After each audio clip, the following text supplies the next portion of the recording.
What's up, people? It's Multiplier here, and what I'm doing today is I'm going to show you an awesome little plugin called BazzISM, and basically how to use it, what it does, and just how you can really improve what you do, or if you have it, kind of how it works.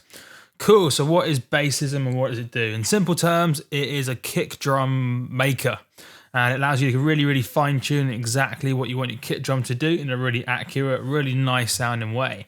So let's kind of load it up just to give you an example. So yeah, it kind of looks like this, nice and simple interface, really kind of functional.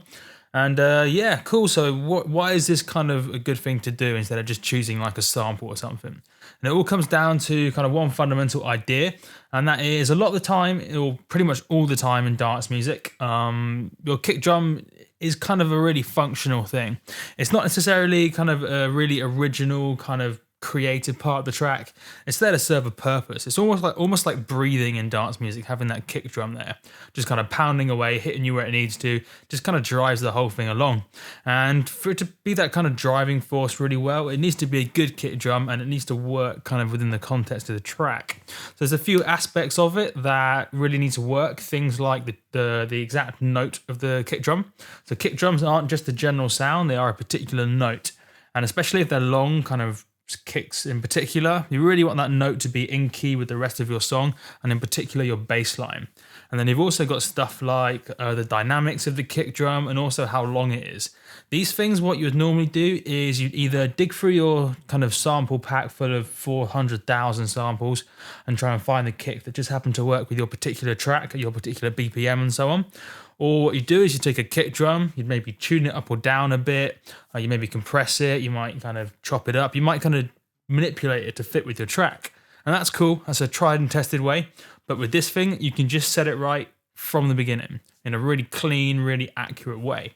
So it's just kind of, it saves you having to do all this kind of manipulation that ends up with a bit of a messy kick. It just gets it really right straight away. And now it's up to you whether or not you just want to leave it as a really functional thing kind of in the track, or whether or not you want to then process it yourself afterwards. But fundamentally, it's just a really great way to start off your kicks. It's nice and quick to do as well, so you don't have to go through the long, laborious process of making a kick every time. Just dial in a few settings, boom, away you go. So how does it work? Well, you've got a few different options. First thing to kind of bear in mind is you've got to choose the note you're playing at. So the cool thing about this thing is if you've got, say, a keyboard, I forget the exact note, but if the note you play on a keyboard is pretty much a kick drum sort of note, it will just play that note. So I forget the exact point, is maybe like A1 and down, something along those lines, or C1 and down. It will just play those exact notes. So you can see here, it's probably going to be F1 and below. So if you play an F1 or below, just literally play the exact note you want to, kind of in your sample or in your MIDI clip. Or what you can do is you can choose the note you want to play just by kind of clicking the note guy right here, zoom, F end. So you kind of click the note, and then you can choose the exact note you want. So let's say we wanted an E0, which is pretty much as low as you want most of the time for your kicks to kind of work. E1, and that kind of gets the kind of the sustain bit of your kick exactly right. Now you can also just play around with the slider and kind of fine tune it to any kind of weirdness you want. But fundamentally, best thing I'm going to recommend is just find a particular note that's about the right sort of low enough or as high as you want for your kick, and also it's going to be in key. Choose that note just by kind of either playing it on a keyboard or drawing in the MIDI information or clicking this kind of note symbol here. And then if you play any note that isn't, say, F1 and below, then it's going to play the note that you've chosen at this F end. So I said that in a bit of a confusing way, but fundamentally it just means that you can either play the note on the keyboard that you want for your kick, or you can choose it by clicking the note or using the slider, which is pretty sweet. Ooh, ignore that. Right, so in my case, what I'm going to do is I'm going to choose E0 just because it's my favorite note for kicks. Any lower than E0 and you'll find most proper big speaker systems won't really reproduce it very well. So yeah, that's my favorite one for that reason. And but what we're going to do in my case is we're just going to draw in a bunch of E0s just to kind of demonstrate. So, I mean, what I could do is, because we've selected E0 as a particular note in BazzISM, we could draw in a bunch of C3s like that. And it would play E0, but what we're going to do, just because we can, is move the MIDI notes down to E0. Cool. So now it should be playing a bunch of E0s. If I play it.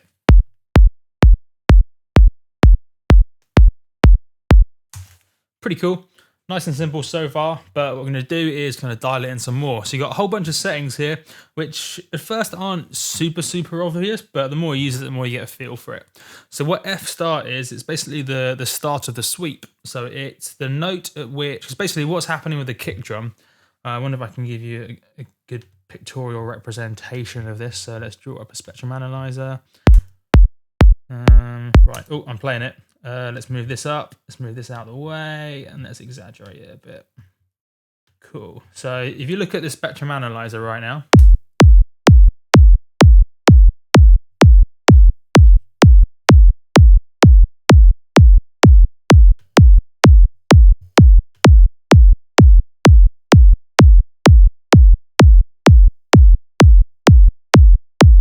there you go. So if you kind of zoom in on my mouse right about now,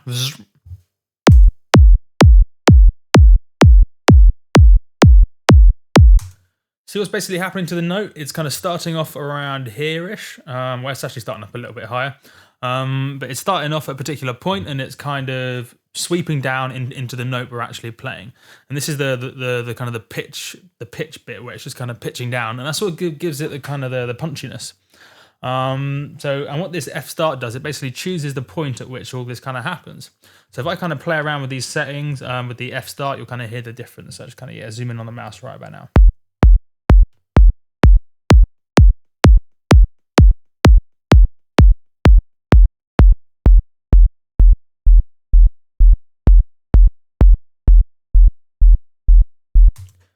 Kind of, so at its kind of lowest point, is basically not really pitching down at all. It's just kind of coming in as a standard note.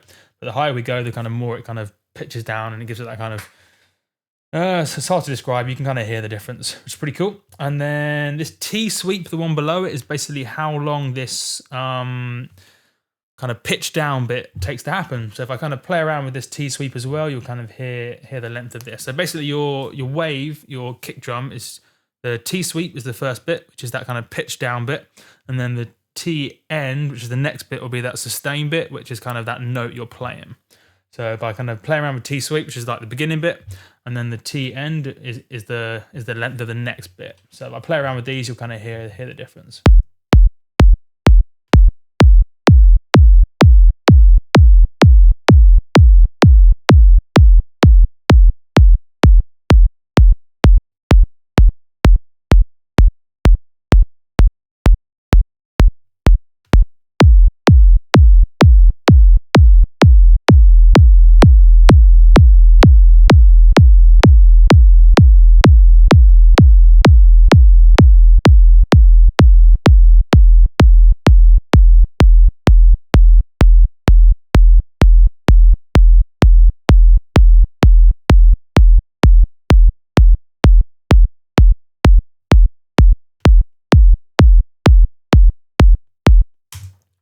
Pretty cool.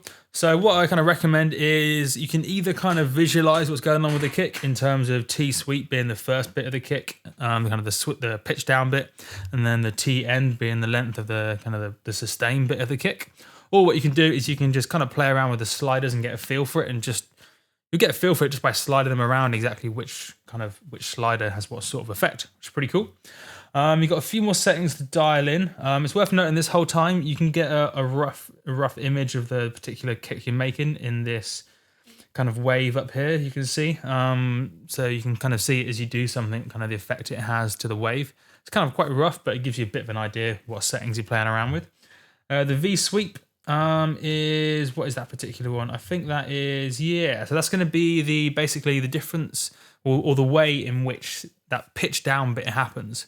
So the way the pitch down can come is either quite linear. So at 0, it's basically the pitch is coming down relative to time in quite a linear way. Whereas when the pitch sweep is all the way up near 1, it's coming down in a really exponential way. And what that basically, in terms of what that sounds like, is that you can either look at the difference in terms of the wave.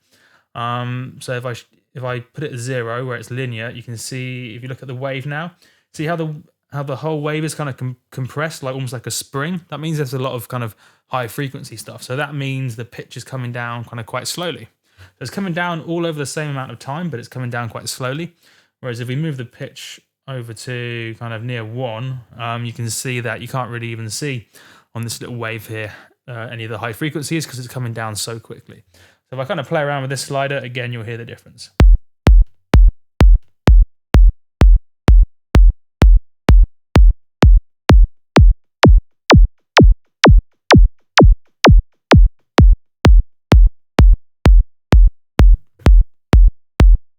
So again, it's just another way you can kind of tweak the attack bit to get the exact sort of sound you want.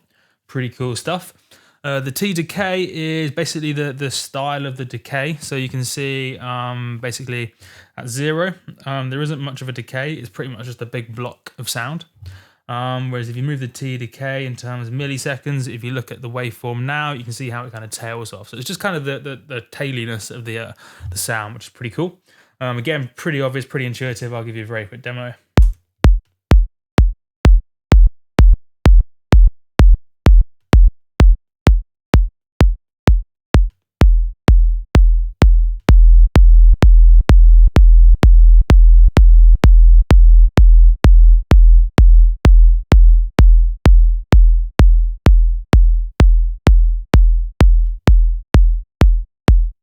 Pretty cool. Yeah, again, reasonably intuitive. The decay type, I won't demo this, but it's basically just the whether it's kind of keep hitting the wrong button. It's whether I keep hitting the when you got kind of a bit of a tail going on for the decay, is whether or not it decays in quite a linear way or quite an exponential way. So best way to demonstrate that is if you look at the wave now, I've set it to linear. So that kind of tail happens in quite a linear, quite a straight way. Whereas if I set it to exponential, you can see now how the decay is almost a bit more curvy. So it decays in a more exponential way. Again, just gives you a little bit more fine tune, fine control. Pretty good stuff. Polyphony is basically, if I remember correctly, it means if, say, you're playing one note and then you play another note, whether or not playing the second note will make the first note stop. So in general, I probably want to turn that off, to be honest. This is especially useful if you're doing kind of trap kicks or anything with a really long decay time that you then almost have kicks overlapping at different notes. You probably want polyphony turned off just so that the next kick drum coming in doesn't overlap the one before it and get a bit in a muddle. So yeah, in general, I think it's probably better to have this particular thing turned off. MIDI stop, similar sort of thing, but a bit different. I'd leave that off in general. Basically what that means is if it is on, then when you play a note and then you let go of the note before the kick is finished, then the kick will stop in the middle. Whereas if you have it off, then every time you trigger the kick, the whole thing will play out. Again, this is particularly useful to know about with trap kicks, because with those really long kind of kick drums, a lot of the times you don't want to have to like hold it down for the exact duration of the kick. You just want to kind of bash it really quickly to start the kick and let it trail off and then maybe play another one. So again, you can kind of have a bit of a play around to get a feel for it, but it's basically whether or not the note stops as soon as you let go of the note, or whether the kick stops, whether or not you let go of the note early, or whether or not, yeah. Hope you understood that. I kind of mumbled up the sentence a bit, but yeah, basically if you let go of the MIDI note in the middle of the kick playing, if MIDI stop is on, it will the kick will stop kind of halfway through and it'll sound stupid. So leave it off. Right, that was a bit of a muddle. Let's get back on it. Right, 13 minutes. This was longer than I thought, but we're going through all of it because we are dedicated. Right. So distortion. It's quite subtle distortion, but it basically just adds a little bit of distortion. I'll give you a quick example.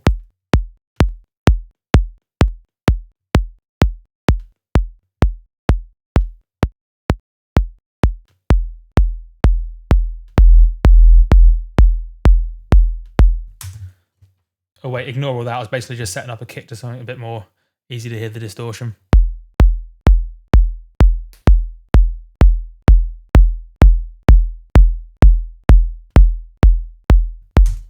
Just adds a little bit of subtle kind of thickness and weight to it. Personally, I distort my kicks with a proper distortion plugin that's going to give you a bit more fine control. But you know what? It's nice just to have that there. There's a little bit of thing you can just give a little bit of saturation to, without having to open up a new plugin. But yeah, I personally use a different distortion thing for that. Pretty coolness. Yeah, another quick little tip while we're about to change to another little section of the plugin. If you press this note here, that button, I mean, it basically just plays a kick. So sometimes it's nice to just know that you can kind of press that button to make the kick sound instead of having to have your kick drum actually playing. But yeah, let's go over to envelope. Basically, the best way to describe this is instead of having to, if say you want a kick to have a certain like dynamic to it, you don't have to use a compressor. You can just design it straight away. I've always been a fan of not using compressors when at all possible, just because it's the lazy man's way to do something. When you can just kind of design something right in the first place. So if I give you a bit of an example, so you just kind of double click to add a node. If I do a shape that looks a bit like this, I double click to add a node. Let's move this down. Cool, and let's make it a bit longer so you can see it.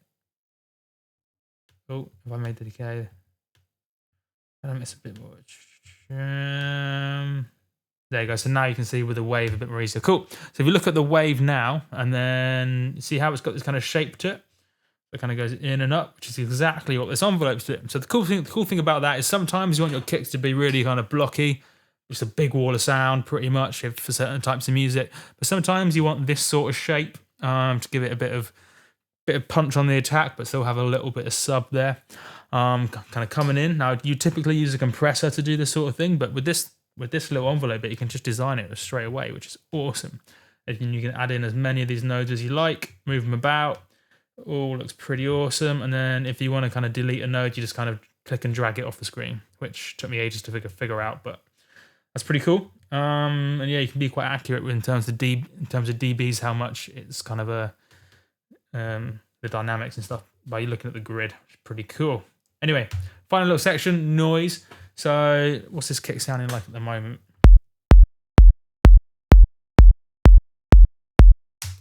Cool. So let's say we want to add a little bit of kind of noise to it. Now, what we could do is add another layer or add a noise generator, but sometimes it's quite nice just to use this little thing here.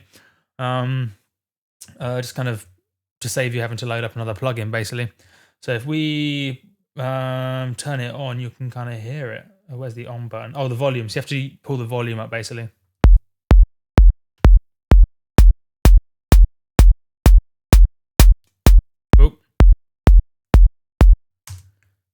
Do be quite careful, because if you pull the volume up too much and you don't have a limiter on the master, it'll blow up your eardrum. So yeah, be careful with this. So yeah, it's the volume of the noise, and then you can choose the filter type. So you can kind of filter it a bit between low pass, high pass, band pass. Should we say band pass? And then you got the filter frequency, filter resonance, standard filter stuff.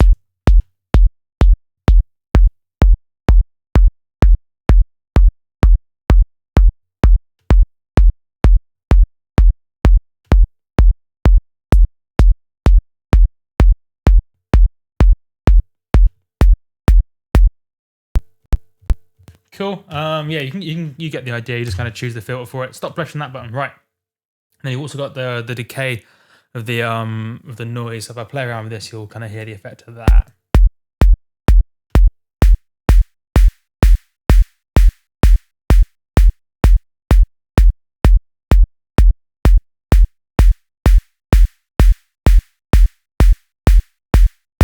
And as you can see, it's pretty cool, because it means you can not just kind of like add in bits of character, a bit of that kind of noise to a kick, which would typically be normally like a snare or a hi-hat or something. But you can even just kind of go to main, bring the volume of the kick bit down to 0, and just design a kind of like a snare bit of noise or a hi-hat bit of noise in this whole thing by itself, which is pretty cool. And then this main envelope bit here by default is off. If you turn it on, it means the envelope for the noise follows the main envelope you have for the kick, or this envelope here, basically, which is pretty cool. Anyway, follow MIDI, final little thing. Basically, it's almost like key tracking in a synth, or filter, I guess filter tracking would be a more accurate example in terms of a synth. And it basically means if, say, you've got, you're pressing a note and you've got a particular, let's say you're pressing a note which has got a certain frequency, and then you've got a filter which is like a high pass at a certain frequency, then obviously there's a difference, there's like a gap between like your kick frequency and then your noise frequency. But then if you choose, say, a kick with a higher note, and the frequency doesn't move, then it basically, as the kick moves, the kind of like the gap between the noise filter frequency and the kick frequency changes, and then the character of the sound changes as you kind of move from note to note, which isn't what you want. So I generally recommend turning that on. It's quite hard to explain without getting a bit too technical exactly what it's doing, but it basically just means as you move up and down the keyboard for kick notes, the filter frequency moves with it. That way things kind of sound right. Something that you can do in Massive as well, for example, with the key tracking stuff and the filter, I think it's called key tracking or filter tracking, something like that. You press that button that I'm thinking of right now, and it does it. But yeah, it just means the filter frequency moves as you kind of move up and down the keyboard for different notes, which is pretty cool stuff. Bit more of an advanced thing, but it's nice to know that you have the option to do it, which is cool stuff. Since we've basically gone through everything, 20-minute video, I might as well tell you another little thing you can do with this. Anything you see in blue, any of these kind of things, or most of them you see in blue. Why not all of them? I guess it doesn't make sense to have all of them. Pretty much everything. If you just click it, say filter res, bit of a random one, you can map it to different kind of MIDI controls, which is pretty cool. There's a few reasons you might want to do this. Either maybe you want to automate certain parameters of the kick over time, or a bit more usefully, especially if you have something like Ableton, is you can set up, say, a preset. So what you could do is you could set up, I don't know, like an instrument rack, stick BazzISM in it, map your favorite 3, 4, 5, 8, whatever kind of controls of BazzISM to different instrument racks. So I might as well show you. So let's get an instrument rack, drag it out. Oh no, dragged it over the top, disaster. Oh yeah, drag it over the top, fuck it, screw it. All right, so we've got an instrument rack going on down here. Plugins, BazzISM, drag that in. And then what we can do is we click this little button here for the macro knobs. We've got our macro knobs. We can then kind of map any one of these settings we may use a lot to a different macro knob. So we can do map. Let's say we click, I don't know, T end. It's mapped to for a control. So what if I fuck with this one? Fuck it, that's mapped to CC. Fuck it, I can't bother to figure it out. Right, but yeah, you can basically map various settings in here to various knobs to do certain things, but I haven't tried that yet. Can't figure out what buttons to press, but I'm sure it's not too difficult. But yeah, that option is there. So if that sounds like it might be interesting to you, figure it out, bitches. Sweetness, that's BazzISM and it's awesome. Just takes all the hassle out, because normally you have to choose a kick and you can just set this up right from the get-go and it just works. It's in key. You can get it just the right length as well, which is especially useful if, say, you're making a track at a certain BPM. Like, let's say we're making a track at 128 BPM and we want it to be just the kick to be like take up, say, an exact 8th note. We can just design it to be the exact right length. And yeah, it's cool shit. But Multiplier has been a BazzISM how to use video, a bit longer than I anticipated, but we went for everything. And it's rad, super, super, super awesome little plugin. Majorly impressed, and it's only €30, I think. €30. Bargain. It's got a pretty cool little user manual as well. So didn't understand what I said, which you might not have done, but it's got a cool little user manual you can download, which is pretty rad. And yeah, cool little plugin. Banging. Been Multiplier, it's been a video. Boom.